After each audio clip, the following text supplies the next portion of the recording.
Louvado seja nosso Senhor Jesus Cristo, para sempre seja louvado. Seja bem-vindo ao canal Denis o Católico no YouTube. Se você me segue pelo Facebook, bem-vindo à reflexão diária do Santo Evangelho.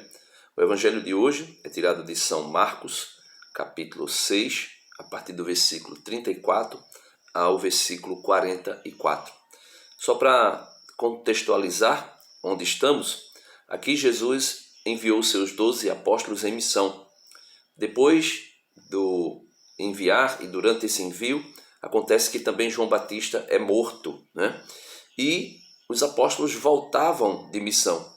E voltando de missão, estavam em casa, cansados, fatigados, sem tempo até de comer, porque as pessoas ficavam indo e vindo à procura deles, de Jesus e dos apóstolos. Então Jesus chama eles para um lugar deserto, para poder comer e descansar. E nesse momento acontece o início do Evangelho de hoje. Ao desembarcar, nesse lugar que Jesus havia chamado para que eles ficassem a sós, ao desembarcar, viu uma grande multidão e sentiu pena, porque eram como ovelhas sem pastor. E se pôs a ensinar-lhes muitas coisas. Então Jesus, quando chega no lugar que ele pensou que seria deserto, junto com os apóstolos, já existia lá uma multidão, e essa multidão era como ovelha sem pastor. Assim é a humanidade, uma multidão como ovelha sem pastor. Nós um dia fomos ovelha sem pastor. Nós que estamos na igreja. Talvez você que ainda está fora da igreja, que ainda não teve um encontro pessoal com Jesus, que ainda não se decidiu por Jesus, você é parte dessa multidão que é um rebanho, né? uma multidão de ovelhas sem pastor. E precisa encontrar pastor. Quem é o pastor? Jesus. João capítulo 10, Jesus vai dizer: eu sou o bom pastor, eu dou a vida pelas minhas ovelhas. Conheço as minhas ovelhas e elas conhecem a mim. Elas escutam a minha voz e me seguem. Se você está aqui nessas reflexões, ouvindo a voz de Jesus, desejoso de seguir Jesus, mas ainda não deu um passo, então vá até Jesus. Procure uma igreja, principalmente a igreja católica, mais perto de você, e vá à igreja. Decida-se por Jesus. Não fique como ovelha sem pastor. Versículo 35. Como se tornasse tarde, os discípulos foram dizer a Jesus. Veja, os discípulos de Jesus, os servos de Jesus, vão estar sempre preocupados em alimentar as pessoas. Só que muitas vezes eles não sabem como. Ou muitas vezes eles imaginam que não têm capacidade para isso. E de verdade não têm por si mesmo. Mas veja o que Jesus diz aos seus discípulos. Eles disseram: o lugar é deserto e despovoado, e a hora avançada. Despede-os para que vão aos campos e às aldeias dos arredores para comprar o que comer. Ele, Jesus, lhes respondeu: dai-lhes vós de comer. Replicaram os apóstolos: devemos ir comprar 200 denários de pão para dar-lhes de comer? Então, Jesus respondeu: quantos pães tendes? Ide ver. Averiguaram e lhes disseram: 5 pães e 2 peixes. Aí Jesus vai dizer: ordenou Jesus que os fizessem sentar em grupos sobre a grama. Sentaram-se em grupos de 100 e de 50. Tomou os 5 pães e os 2 peixes, levantou os olhos aos céus, deu graças e partiu os pães e os foi dando aos discípulos para que os servissem, e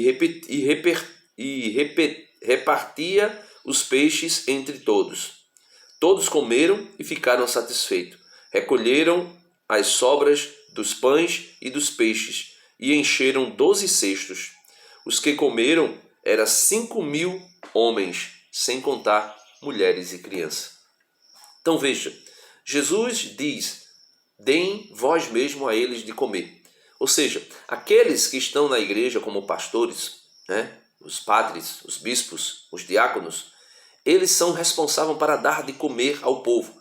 Só que eles não vão dar o que eles não têm. Eles não, o alimento dos pastores, dos bispos, dos diáconos, ele é insuficiente. Só que Jesus toma esse alimento que é dos pastores. Jesus dá uma bênção, uma ação de graça, faz uma ação de graça, faz uma bênção e multiplica. Assim, meus irmãos, acontece ainda hoje na igreja.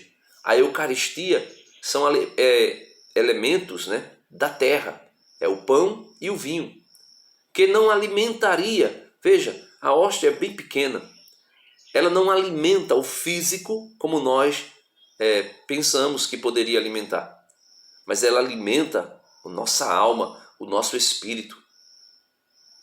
Ela alimenta a nossa vida. Por isso, o sacerdote apresenta as oferendas, né, do pão e do vinho na missa, as oferendas que eles têm, que a igreja tem. Só que Jesus, por uma ação do Espírito Santo, pelo poder do Espírito Santo que vem sobre as oferendas, quando o sacerdote impõe as mãos sobre ela e pede: Senhor, enviai o vosso Espírito para que esse pão e esse vinho, essas oferendas, se transformem. Aí o padre faz o sinal: no corpo e no sangue do teu filho. E aí acontece o milagre da transubstanciação, e aquele alimento não é mais um alimento físico que nutre, que venha nutrir somente o nosso corpo, mas é um alimento espiritual. É o pão vivo que desceu do céu e nutre a nossa vida espiritual. E ali nós já passamos a ter a vida de Deus agindo em nós, porque nós nos alimentamos do corpo e do sangue do seu próprio Filho, nosso Senhor Jesus Cristo. Que nós possamos, meus irmãos, nos decidirmos em procurar a igreja de Cristo, e deixarmos sermos alimentados por Ele, através dos seus ministros, dos seus servos, dos bispos, dos presbíteros, que são os padres, e dos diáconos. Deus abençoe você e até amanhã, se Deus quiser. Obrigado, Senhor, porque o Senhor está sempre preocupado conosco para nos alimentar com o alimento que veio do céu, teu corpo e teu sangue. Amém.